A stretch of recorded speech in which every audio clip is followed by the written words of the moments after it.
বাবা, আমি আর কখনো এরকম করব না। ফোনটা না থাকলে এসব কিছু করতে পাবে না। দাও দাও ফোনটা, দাও দাও বলছি। না না, আমি আমার মোবাইল দেবো না, কিছুতেই না। দিতে তো তোকে হবেই, দে বলছি। বাবা প্লিজ ফোনটা দাও, নাহলে কিন্তু। না হলে কি করবি বল, কি করবি? এই মোবাইলটার জন্য এত কাণ্ড, তো এবার দেখ এই মোবাইলটাই আর থাকবে না।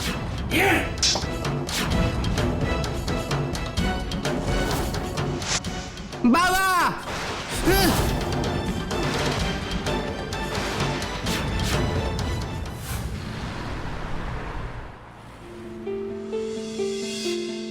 দেখেছিস তো কি অবস্থা করেছে। এখন কেমন আছেন অনুপম দা? দুটো স্টিচ পড়েছে, তবে ব্যথা এখন একটু কম আছে। হঠাৎ এরকম ভায়োলেন্ট হয়ে গেল কেন বলতো? তীর্থ তো বরাবরই খুব শান্ত ছিল। এমনিতে শান্তই তো,